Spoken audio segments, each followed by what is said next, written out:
力量考核，前5名获得奖励晋级。此弓名为哦，你看，这小姑娘吃的零食。 Halo semua, selamat datang di Ruang Sinema. Bagaimana kabar kalian semua? Semoga selalu sehat dan baik-baik saja. Sesuai jadwal, jadi pada hari ini kita akan kembali melanjutkan series Donghua Fearless Battle Spirit episode terbaru, yang mana ini adalah episode yang ke-48. Bagi yang bergabung dengan series ini, kita sudah sediakan playlistnya, jadi kalian bisa dengan mudah mencari di mana episode awal dari series ini. Sebelum kita mulai episode terbarunya, kita akan melihat dulu apa saja yang telah terjadi pada episode sebelumnya, tepatnya pada episode 47.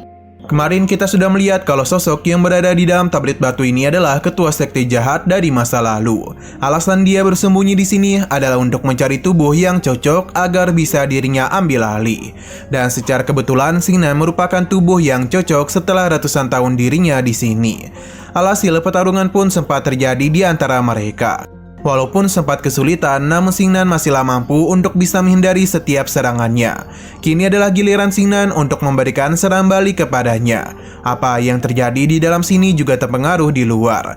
Sudah ada begitu banyak cahaya yang keluar dari monumen batu itu. Hal tersebut pun membuat para tetua terkejut karena ramalan masa depan Xingnan jauh melampaui para tetua. Sesaat kemudian, monumen batu itu pun Xingnan hancurkan, yang menandakan kalau ketua sekte jahat juga telah dirinya kalahkan. Ia memberitahu kalau tidak ada satupun hal yang bisa memprediksi apa yang akan terjadi pada masa depan nanti. Sekarang kita akan melanjutkan episode terbarunya. Kata-kata yang sebelumnya Xingnan ucapkan membuat tetua ini begitu takjub kepadanya. Ia sangat setuju dengan Xingnan karena apapun yang terjadi di masa depan nanti, tidak ada satupun orang yang bisa mengetahuinya. Pada suatu kala, tetua ini juga memiliki masalah yang sama dengan bongkahan batu itu. Namun kala itu dirinya percaya yang menyebabkan dia harus menghabiskan sebagian besar hidupnya dalam keadaan kebingungan. Berkat perkataan Xingnan lah membuatnya tersadar dalam mimpi panjangnya. Tetua ini pun berterima kasih banyak kepadanya. Ia mengumumkan kalau penilaian peringkat ini tidaklah adil, jadi ia akan mempersilahkan semua peserta untuk naik ke tingkat kedua. Waiho sungguh tidak suka kepada Xingnan karena mengambil alih perhatian semua orang dari dirinya.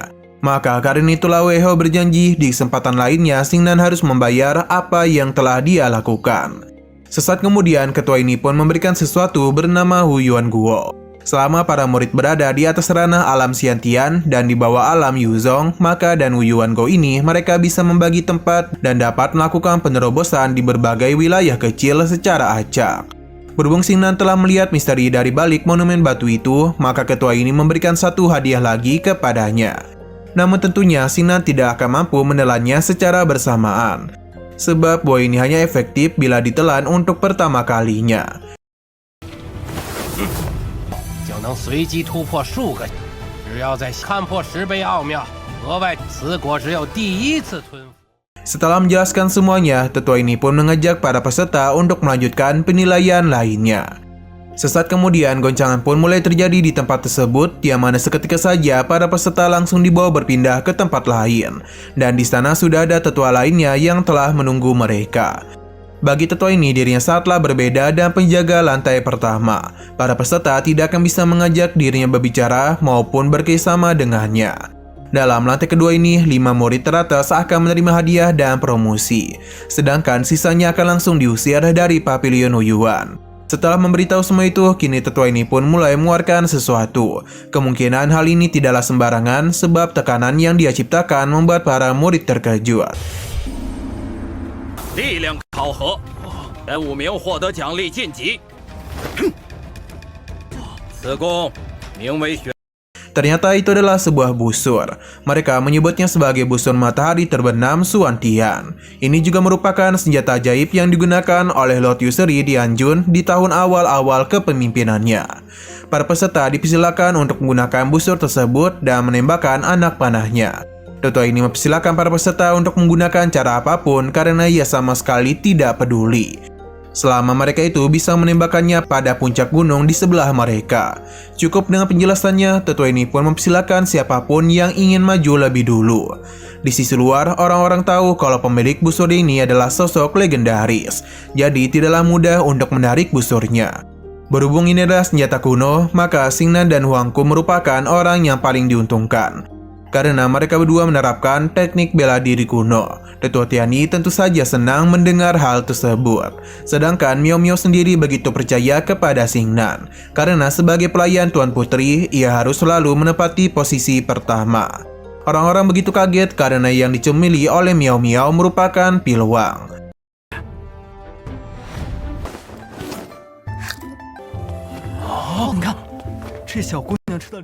Kembali ke lantai kedua, yang mana kini adalah giliran dari Hua Long. Dan begitu santunya, ia pun mulai mendekati busur matahari dan mengarahkan semua kekuatannya. Ia pun sudah siap menembak. Walaupun anak panahnya berhasil menancap di gunung tersebut, namun terlihat kalau Huang Long merasa tidak begitu puas. Padahal ia sudah mencoba yang terbaik agar bisa masuk ke dalam 5 besar. Akan tetapi, para peserta lainnya terpukau akan kekuatan Huang Long, karena dia itu mendapatkan nilai 4.500. Saat ini, 2 murid dari Sekte Xuanling berada di urutan ketiga dan keempat, sedangkan Huang Long berada tepat di posisi kelima. Mereka pun merasa khawatir akan pergeseran peringkat, karena Wei Ho dan Huangku masihlah belum melakukan penilaian. Sekarang adalah giliran dari Chen Su'er. Dengan begitu gemulai, ia pun siap untuk menembakkan anak panah itu. Namun ada yang tidak beres karena Chen Su'er seakan-akan kelelahan. Bahkan ia tidak bisa mengalirkan kekuatannya ke dalam busur itu yang menyebabkan anak panahnya tidak bisa terbang jauh. Ia pun penasaran sebenarnya apa yang terjadi. Para peserta lainnya mulai menganggap remeh Sekte Xingnu, padahal Chen Su'er ini merupakan kebanggaan dari sekte itu.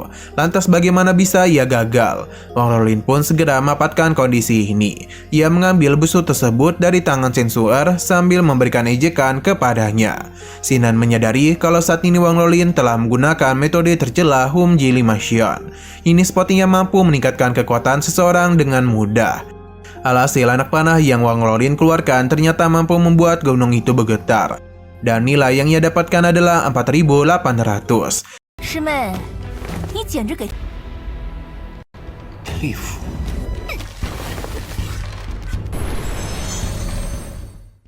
Metode yang ia gunakan sebenarnya diketahui oleh tetua ini, namun ia tetap membiarkannya. Nah, sekarang adalah giliran dari Wei Ho. Dia dan begitu percaya diri mulai mendekat ke arah busur. Sebelum melakukan penembakan, ia lebih dulu menggunakan teknik api ilahi miliknya. Seketika saja Wei Ho pun dipenuhi oleh kekuatan. Ketika juga ia pun mulai menembakkan anak panahnya, yang mana sekarang ini mampu membuat lubang pada gunung tersebut.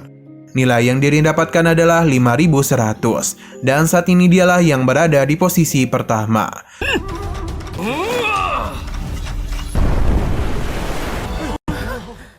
Hanya saja Huangku meminta untuk tidak puas dulu, sebab dirinya akan melampaui nilainya. Huangku dan begitu percaya diri langsung menggunakan teknik seni bela diri kunonya. Ia pun mengambil busur itu dan siap untuk menembakkan anak panahnya.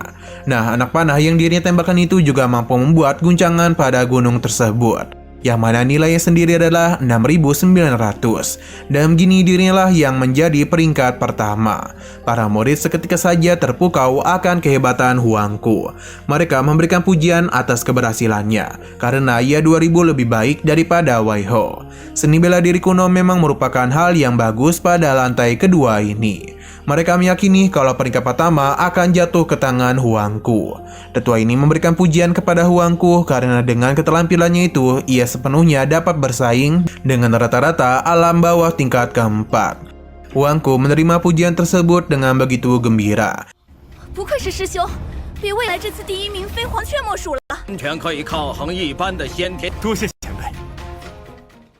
Hanya saja sepertinya ia baru ingat kalau Xingnan belum melakukan penilaian.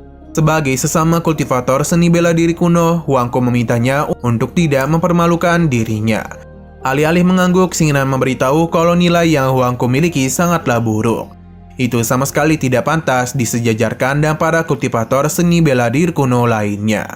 Ia akan menunjukkan apa itu kekuatan sebenarnya dari seni bela diri kuno. Xingnan pun mengambil busurnya dan siap untuk melayangkan anak panah tersebut. Hanya saja setelah ia menembak, episodenya ini malah bersambung, yang tentu saja membuat kita begitu penasaran. Ketika giliran Xingnan, Huangku memintanya untuk tidak mempermalukan dirinya, yang juga sama-sama menggunakan seni bela diri kuno. Tapi Xingnan tidaklah terlalu peduli, apalagi baginya serangan yang Huangku lancarkan sama sekali tidak layak disebut sebagai seni bela diri kuno. Kini dirinya akan menunjukkan semua itu. Xingnan mengambil busur ini dan langsung saja menyalurkan semua kekuatannya pada anak panah itu. Serangan yang dirinya lancarkan benar-benar membuat semua pihak terkejut. Pasalnya nilai yang didapatkan oleh Xingnan adalah 999 yang tidak ada ujungnya. Mereka semua hanya bisa melongo saja dan kemampuan yang Xingnan miliki. Xingnan juga puas dengan hasilnya. Ia pun kembali menyinggung Huangku karena nilai yang dia dapatkan sangatlah jauh berada di bawahnya. Alhasil Huangku yang sombong tadi pun hanya bisa merasa kesal saja. Terlebih lagi Xingnan semakin mengolok-ngoloknya.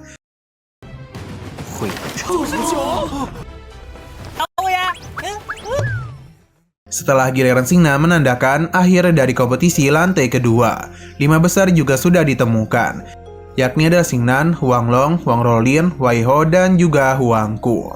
Mereka pun akan dipindahkan ke tingkat selanjutnya. Tetua ini meminta untuk segera bersiap karena bagaimanapun mereka akan melakukan penilaian di tingkat selanjutnya.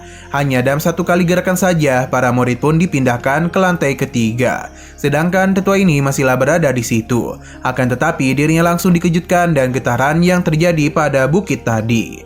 Yang mana ternyata bukit itu telah hancur. Bagi para peserta lainnya telah dipindahkan keluar. Tetua Tianyi menjadi begitu bahagia karena sekali lagi murid dari sekte Xuanlingnya telah kembali mendapatkan tempat pertama. Tianyi meminta Tetua Fang untuk tidak merasa khawatir karena setidaknya Huangku berada di posisi kedua. Selain itu ia hanya sedikit lemah dari Xingnan. Tetua Fang hanya bisa merasa kesal karena terus ditawakan oleh Tetua Tianyi. Kita lalu dibawa kembali kepada 5 murid yang telah berhasil naik ke lantai selanjutnya. Berbeda dan tempat-tempat sebelumnya, lantai ketiga ini dipenuhi oleh energi spiritual. Hingga sesaat kemudian tetua itu pun datang. Ia membenarkan kalau gue ini setelah kaya akan aura spiritual. Kompetisi lantai ketiga merupakan kompetisi antara martial spirit dan juga pil. Siapapun yang berhasil menciptakan pil dalam kurun waktu sebatang dupa ini, maka mereka diperbolehkan untuk lanjut ke tahap keempat. Wang Roli menanyakan tungku alkimianya. Ternyata mereka tidak akan menggunakan sebuah tungku karena jika mereka sampai menggunakan hal itu, maka ujian ini sama saja dengan ujian lainnya. Mendengar apa yang tetua itu katakan membuat orang-orang di luar terkejut. Karena bagaimana bisa mereka mengumpulkan roh dengan mengubahnya menjadi pil hanya dengan tangan kosong saja. Bahkan alkemis terbaik dari sekte Lian saja tidak akan mungkin bisa melakukan hal tersebut. Perlu diingat kalau mengumpulkan pil roh yang berhubungan langsung dengan seni bela diri memiliki hubungan yang saling terikat. Jadi di sini martial spirit sangatlah dibutuhkan. Tetua sekte Lin merasa tuan mudanya akan unggul karena dia itu memiliki martial spirit roh harimau hati ungu. Dan begini dirinya yakin tuan mudanya pasti memiliki peluang menang yang lebih baik. Mungkin beberapa murid akan terhenti di lantai ketiga itu. Tetua Tianyi yakin kalau kedua muridnya pasti bisa unggul.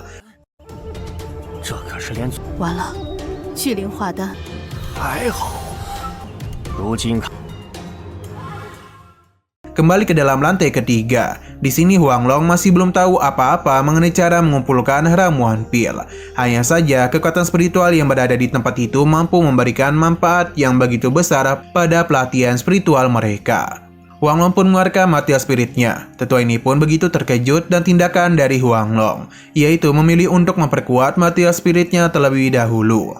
Ia menguji ketenangan yang Huanglong miliki, dan ini juga merupakan kesempatan untuk bisa lanjut ke langkah selanjutnya. Selain Huanglong, Huang Rolin juga melakukan cara yang sama. Dan martial spirit yang dirinya miliki mungkin mengumpulkan energi spiritual menjadi pil bukanlah hal yang sulit untuk dilakukan. Tidak mau kalah, Huangku juga mulai mengeluarkan martial spiritnya. Walaupun begitu, tetua ini agak skeptis kepadanya. Karena meskipun semangat bela diri dari pedang kunonya itu sangat kuat, tapi akan terlalu sulit baginya untuk mengumpulkan energi spiritual menjadi pil. Giliran selanjutnya adalah Weiho yang juga mengeluarkan martial spiritnya. Hanya saja ia menggunakan cara yang sedikit berbeda. Tetua ini tahu kalau martial spirit hati api ungu miliknya mampu meredam kekuatan spiritual dengan baik. Ia pun menjadi begitu tertarik kepada apa yang sedang ia lakukan.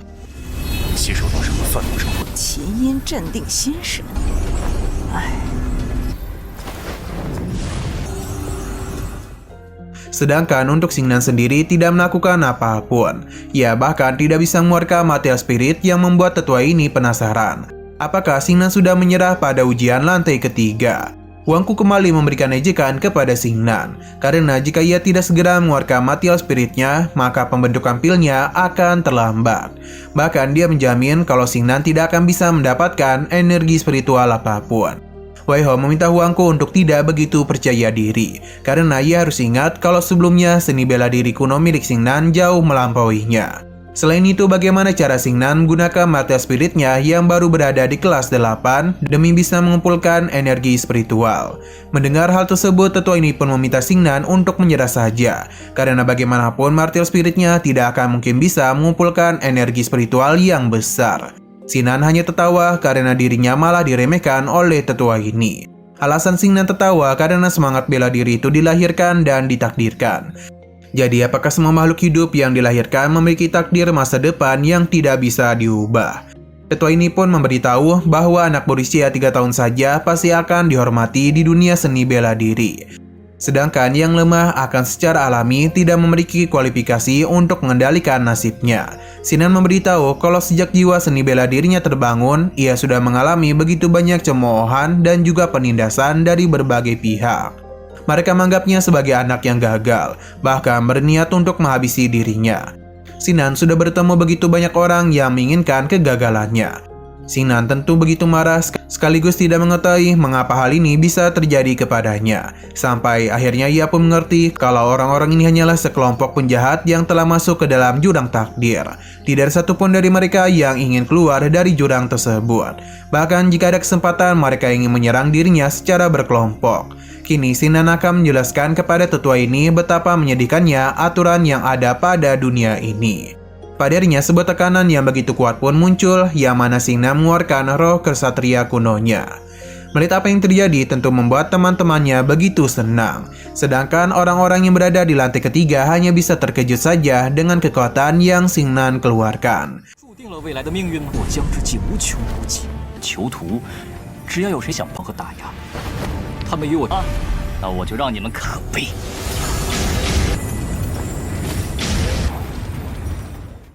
Orang-orang menyebutnya sebagai Ling Dansu atau hantu pil ajaib. Siapa yang menduga kalau Xingnan memiliki hal itu? Bahkan kekuatan ini jauh melampaui para peserta lainnya. Orang-orang ini meminta aliansi bisnis untuk menjelaskan bagaimana Xingnan melakukan semua ini. Jiang Bilan juga tidak menduga bagaimana bisa material spirit yang berada di kelas 8 mencapai tingkat seperti itu. Inilah takdir yang disebutkan oleh Xingnan sebelumnya. Ia telah mampu mengubah takdirnya. Sekarang adalah giliran tetua ini, apakah dia bisa mengubah nasib dari kekalahannya sendiri. Oke, sekian dulu pada video kali ini. Untuk video selanjutnya akan segera hadir. Jadi bagi kalian yang ingin mengikuti series ini, langsung saja klik subscribe dan aktifkan loncengnya. Oke, terima kasih yang sudah menonton video sampai habis. Jika kalian suka pada video ini, klik like dan share ke teman-teman kalian tentang channel ini. Dan ditunggu aja kelanjutannya. Oke, sampai jumpa di video selanjutnya.